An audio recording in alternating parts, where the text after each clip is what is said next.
कहानी की शुरुआत में एक पिता अपनी बेटी के साथ इंटरव्यू के लिए सफर कर रहा था।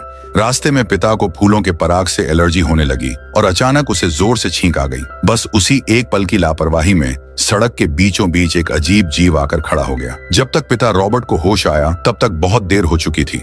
वह जीव दर्द से तड़पता हुआ जमीन पर पड़ा था और उसके मुंह से दर्द भरी चीखें निकल रही थीं। चारों तरफ वीरान जंगल था जहां उसकी मदद करने वाला कोई नहीं था। अचानक हुई इस घटना से घबराकर पिता गाड़ी से नीचे उतरा और हाथ में लोहे की रॉड लेकर धीरे धीरे उस जीव के पास पहुंचा। लेकिन जैसे ही उसने सच देखा उसके होश उड़ गए। वह कोई साधारण सफेद घोड़ा नहीं था बल्कि एक असली यूनिकॉर्न था। उसके शरीर से रहस्यमयी बैंगनी रंग का खून बह रहा था। रॉबर्ट डर और हैरानी में पूरी तरह कांप उठा। उसके मन में एक तरफ इस दुर्घटना का डर था तो दूसरी तरफ कानून और सजा का खौफ। तभी यूनिकॉर्न ने एक अजीब सी गर्जना की और उसके शरीर से तेज चमक निकलने लगी। तभी रॉबर्ट की बेटी एलिस किसी अनजानी शक्ति के असर में उसके चमकते सींग को छू बैठी। अगले ही पल वह एक रहस्यमयी और रंग बिरंगी दुनिया में पहुंच गई जहां चारों तरफ चमकते बादल और ब्रह्मांड जैसी अद्भुत रोशनी फैली हुई थी। वह नजारा इतना अविश्वसनीय था कि एलिस खुद को एक सपने में महसूस करने लगी। रॉबर्ट अपनी बेटी को जोर जोर से पुकारता रहा लेकिन कोई फायदा नहीं हुआ। मजबूरी में उसने पास पड़ी लोहे की रॉड उठाई और यूनिकॉर्न के सिर पर जोरदार वार कर दिया। बैंगनी खून उछलकर उसकी बेटी के चेहरे पर जा गिरा। आखिरकार यूनिकॉर्न की दर्द भरी आवाज हमेशा के लिए शांत हो गई। इसके बाद रॉबर्ट जल्दी से गाड़ी लेकर अपने गंतव्य की तरफ निकल पड़ा। वह जगह झील के किनारे बना एक बेहद आलीशान बंगला था। अपने की को छिपाने के लिए उसने यूनिकॉर्न की लाश गाड़ी की डिक्की में छुपा दी। असल में रॉबर्ट को एक अमीर परिवार ने अपना वकील बनाने के लिए बुलाया था। उस परिवार का मुखिया जानता था कि उसकी जिंदगी ज्यादा लंबी नहीं बची है, इसलिए वह चाहता था कि उसके मरने के बाद उसकी पूरी संपत्ति और परिवार सही तरीके से चलता रहे। रॉबर्ट ने उसे अपना तैयार किया हुआ कॉन्ट्रैक्ट दिखाया, लेकिन अचानक उसे महसूस हुआ कि कागज पर लिखे शब्द धुंधले नजर आ रहे हैं। उसने जैसे ही अपना चश्मा उतारा, शब्द बिल्कुल साफ दिखाई देने लगे। उसे समझ ही नहीं आया कि आखिर ऐसा कैसे हो सकता है। उसकी बेहद कमजोर नजर अचानक पूरी तरह ठीक हो चुकी थी। उसी समय एलिस वॉशरूम में अपने चेहरे से खून साफ कर रही थी। वह यूनिकॉर्न की मौत से अंदर ही अंदर परेशान थी, लेकिन जैसे ही उसने अपने चेहरे को रूमाल से पोंछा, वह हैरान रह गई। उसके चेहरे पर सालों से मौजूद मुहासे अचानक गायब हो चुके थे। वह रूमाल उसी यूनिकॉर्न के खून से सना हुआ था जिसे वह और उसके पिता साफ करने में इस्तेमाल कर चुके थे। तभी एलिस को समझ आया कि उसके चेहरे का ठीक होना शायद उसी रहस्यमयी खून की वजह से हुआ है। उधर गाड़ी की डिक्की में पड़ा वह मृत यूनिकॉर्न अचानक फिर से हलचल करने लगा। उसके सींग से दोबारा तेज रोशनी निकलने लगी और ऐसा लगने लगा जैसे उसकी जिंदगी वापस लौट रही हो। अचानक यूनिकॉर्न ने जोर लगाकर गाड़ी की खिड़की तोड़ दी और बाहर निकलने की कोशिश करने लगा, लेकिन तभी वहां मौजूद सिक्योरिटी गार्ड ने गोली मारकर उसे हमेशा के लिए खत्म कर दिया। हालांकि यूनिकॉर्न मर चुका था, लेकिन उसकी असली कीमत अब सामने आने लगी थी। एलिस ने बताया कि उसके खून को छूने के बाद उसके चेहरे के सारे मुहासे गायब हो गए। वहीं रॉबर्ट की कमजोर नजर भी पूरी तरह ठीक हो चुकी थी, यहाँ तक कि उसकी कई साल पुरानी एलर्जी भी खत्म हो गई थी। ये बात सुनते ही मरने के करीब पहुंच चुका वह अमीर आदमी अचानक उम्मीद से भर गया। उसने तुरंत उनसे पूछा कि क्या इस रहस्यमयी खून का कोई साइड इफेक्ट भी है या नहीं। उस घटना के बाद वह अमीर आदमी तुरंत बड़े बड़े मेडिकल वैज्ञानिकों और रिसर्च एक्सपर्ट्स को बुलाकर यूनिकॉर्न पर रिसर्च शुरू करवा देता है। वहीं एलिस अपनी मरी हुई मां की याद में उसकी पुरानी तस्वीरें देख रही होती हैं। तभी उसकी नजर एक ऐसी पुरानी टेपेस्ट्री पर पड़ती है जिस पर यूनिकॉर्न बना हुआ था। आज जो कुछ उसके साथ हुआ था उसे याद करते हुए उसके मन में एक अजीब बेचैनी पैदा होने लगी। उसे महसूस हुआ कि यह सब सिर्फ एक संयोग नहीं हो सकता, इसलिए वह तुरंत इंटरनेट पर उस रहस्यमयी टेपेस्ट्री के बारे में खोजने लगी। उसे पता चला कि वह टेपेस्ट्री सदियों पुरानी थी और उसमें कुल 7 चित्र थे जिनमें यूनिकॉर्न से जुड़ी कहानियां दिखाई गई थीं। उन चित्रों में बताया गया था कि पुराने समय में राजा ने यूनिकॉर्न को पकड़ने के लिए कई शिकारी भेजे थे, लेकिन हर बार वे असफल होकर लौटे। आखिरकार एक मासूम और पवित्र दिल वाली लड़की की मदद से शिकारी यूनिकॉर्न को पकड़ने में कामयाब हो गए। वे उसे महल में ले आए, लेकिन कैद में रहने के बावजूद यूनिकॉर्न फिर से जिंदा हो गया और उसके बाद पूरे महल में भयानक नरसंहार शुरू हो गया। जब से एलिस ने यूनिकॉर्न को छुआ था, उसे ऐसा महसूस होने लगा था जैसे उसके और उस रहस्यमयी जीव के बीच कोई अनजाना संबंध बन गया हो। उसी रात उसे एक डरावना सपना आया जिसमें वह किसी घने जंगल में दौड़ते हुए किसी चीज को खोज रही थी। तभी वह अचानक डरकर नींद से जाग गई, लेकिन जैसे ही वह उठी, कुछ मेडिकल स्टाफ जो सुरक्षा सूट पहने हुए थे उसे जबरदस्ती अपने साथ ले गए।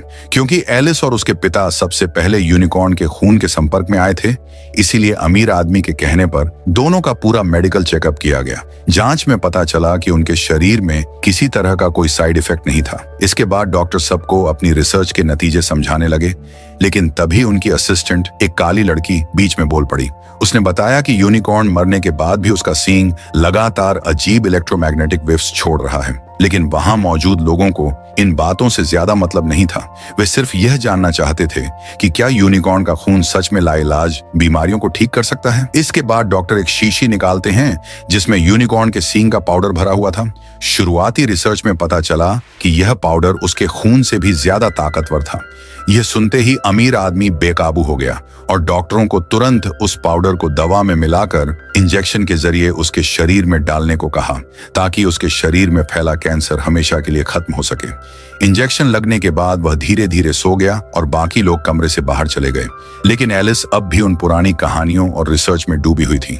तभी उस अमीर आदमी का बेटा उसके पास आया और बोला कि अब तक जो भी जानकारी मिली है उसे प्रिंट कर लेना चाहिए ताकि सब लोग मिलकर उसे समझ सकें।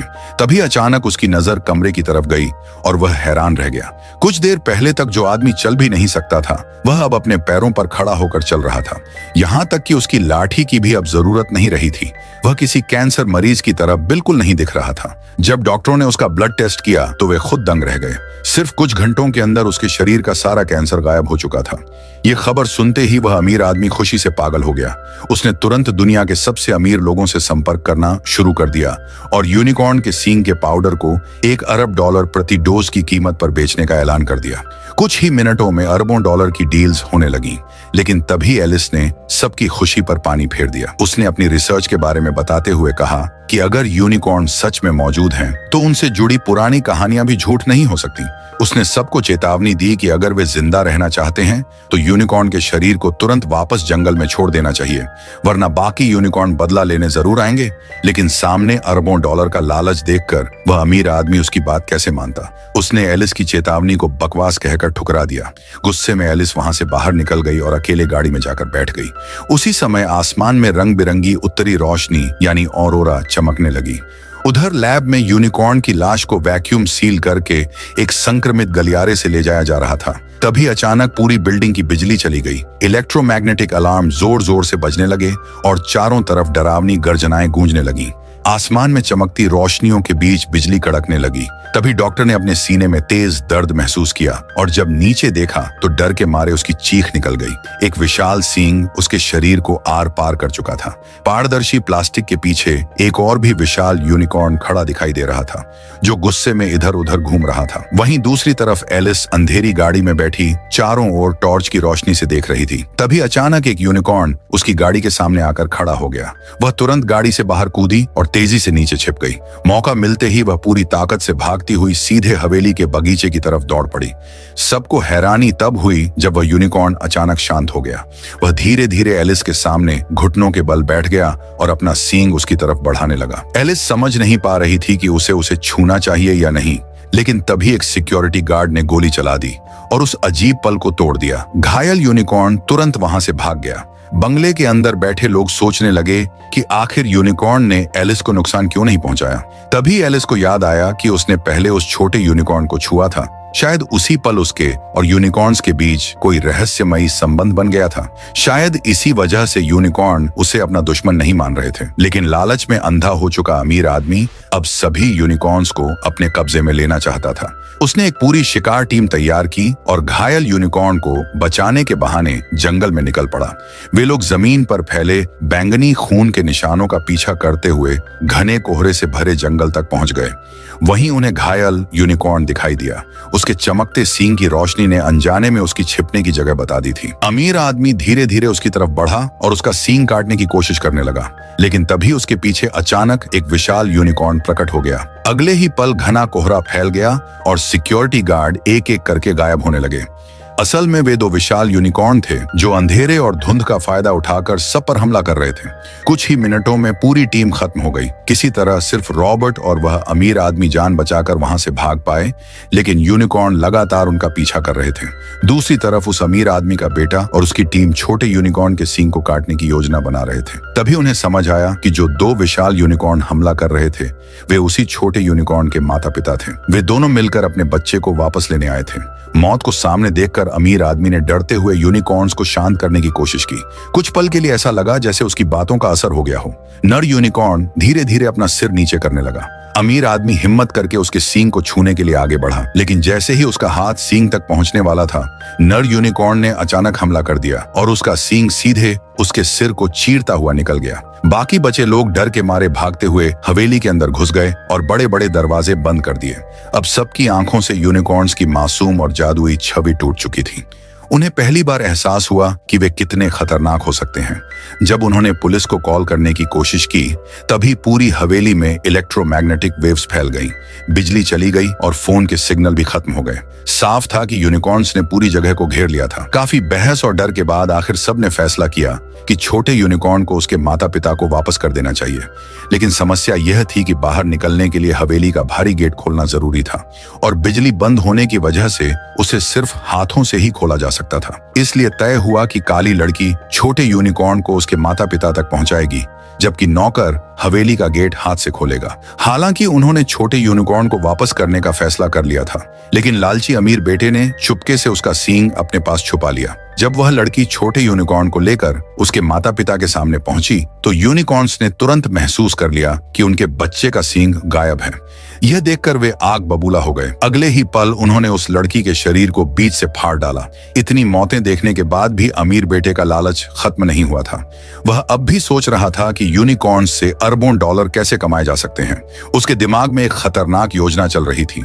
वह दुनिया भर से मासूम और पवित्र दिल वाले बच्चों को ढूंढेगा, उनकी मदद से यूनिकॉर्न्स को पकड़कर कैद करेगा और फिर उनका प्रजनन करवाकर हमेशा के लिए उनसे पैसा कमाएगा। और उसके दिमाग में जिस पवित्र लड़की की तस्वीर थी, वह और कोई नहीं बल्कि एलिस थी। इसी बीच अचानक हवेली के बाहर का शोर पूरी तरह शांत हो गया। अमीर औरत को लगा कि यूनिकॉर्न्स वहां से चले गए हैं। वह धीरे धीरे एक बुक शेल्फ के पास गई और कान लगाकर सुनने लगी, लेकिन अगले ही पल एक तेज सींग उसकी छाती को चीरता हुआ बाहर निकल आया। वह दर्द से चीखते हुए खुद को छुड़ाने की कोशिश करने लगी, लेकिन बेबस होकर तड़पती रह गई। ये सब देखकर उसका बेटा तुरंत धनुष उठाता है और पास रखे ऑक्सीजन सिलेंडर को निशाना बनाता है ताकि धमाका करके यूनिकॉर्न्स को मार सके। लेकिन ठीक उसी पल उसका हाथ रुक जाता है।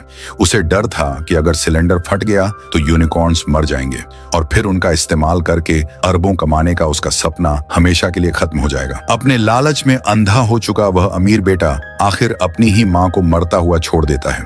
वह अपनी मां को बचाने के बजाय खड़ा होकर उसे तड़प तड़प कर मरते हुए देखता रहता है। यह दृश्य इतना डरावना और दिल दहला देने वाला था कि किसी का भी खून जम जाए। रॉबर्ट टूटे हुए यूनिकॉर्न के सींग को लेकर बाहर भागता है ताकि बड़े यूनिकॉर्न्स का ध्यान अपनी तरफ खींच सके और अपनी बेटी एलिस को भागने का मौका दे सके। लेकिन उन्हें पता नहीं था कि वह अमीर बेटा अब भी उनके पीछे मौजूद है। वह धनुष और तीर लेकर एलिस को धमकाता है और उसे हवेली के नीचे घुटनों के बल बैठाकर यूनिकॉर्न्स को अपने पास बुलाने के लिए मजबूर करता है। कुछ ही देर में नर यूनिकॉर्न गुस्से में दहाड़ता हुआ उनकी तरफ बढ़ने लगता है, लेकिन जैसे ही वह एलिस के पास पहुंचता है, अचानक शांत होकर उसके सामने लेट जाता है और उसकी गोद में सिर रखकर सो जाता है।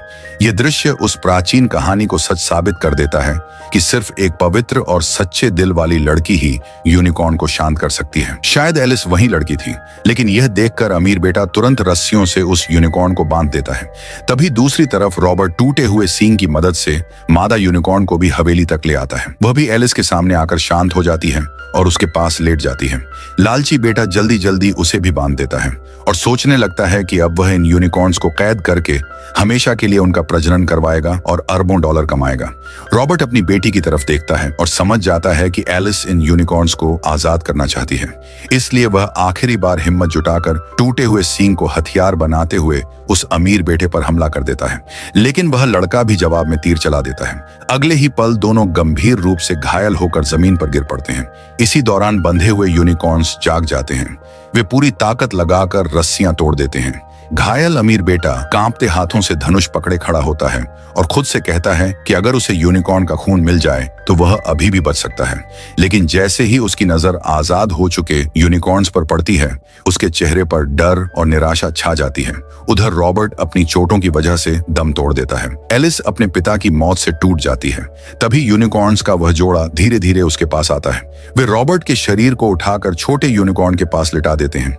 फिर दोनों यूनिकॉर्न अपने सींग आपस में मिलाते हैं। अचानक उनके बीच एक विशाल काला भंवर खुल जाता है, जो किसी ब्लैक होल जैसा दिखाई देता है। उस रहस्यमयी ऊर्जा के बीच छोटे यूनिकॉर्न के घाव भरने लगते हैं। उसका टूटा हुआ सींग भी दोबारा जुड़ जाता है। लेकिन सबसे चौंकाने वाली बात यह होती है कि मर चुका रॉबर्ट भी धीरे धीरे दोबारा सांस लेने लगता है। उसी समय रॉबर्ट खुद को एक अजीब ब्रह्मांडीय दुनिया में महसूस करता है, जैसे वह पूरे ब्रह्मांड के बीच कहीं तैर रहा हो। कुछ ही पलों बाद वह काला भंवर इतना विशाल हो जाता है कि जोरदार धमाके के साथ सब कुछ फिर से शांत हो जाता है। छोटा यूनिकॉर्न खुशी से उछलता हुआ हवेली से दूर भाग जाता है। उसके माता पिता भी उसके पीछे पीछे खुले आसमान की तरफ बढ़ जाते हैं। अब वे हमेशा अपने बच्चे की रक्षा करने वाले थे, ताकि उसके साथ दोबारा कभी ऐसा ना हो। दूसरी तरफ रॉबर्ट और एलिस अभी तक इस चमत्कार से बाहर नहीं निकल पाए थे कि तभी पुलिस वहां पहुंच जाती है। हवेली के अंदर चारों तरफ लाशें बिखरी पड़ी थीं। सबूतों की वजह से पुलिस रॉबर्ट और एलिस को ही मुख्य संदिग्ध मान लेती है। दोनों एक दूसरे को देखकर बस हल्की सी मुस्कान देते हैं, क्योंकि वे जानते थे कि अगर वे सच भी बता दें तो शायद कोई उन पर यकीन नहीं करेगा। लेकिन तभी अचानक यूनिकॉर्न्स का पूरा परिवार एक बार फिर वहां दिखाई देता है। वे पुलिस की गाड़ी के पास आकर खड़े हो जाते हैं और खिड़की से रॉबर्ट और एलिस की तरफ देखते हैं, जैसे वे उन्हें कोई इशारा दे रहे हों। रॉबर्ट और एलिस समझ चुके थे कि यह कहानी अभी खत्म नहीं हुई है, क्योंकि इंसानों और यूनिकॉर्न्स के बीच असली टकराव अब शुरू होने वाला था, और शायद यही इंसानों की सबसे बड़ी गलती थी। तो दोस्तों, यही थी 2025 की fantasy sci-fi thriller film death of a unicorn, जहां इंसानों का लालच उन्हें ऐसी ताकत से भिड़ा देता है जो चमत्कार भी कर सकती है और मौत भी। अगर वीडियो पसंद आई हो तो वीडियो को लाइक और चैनल को सब्सक्राइब जरूर करना।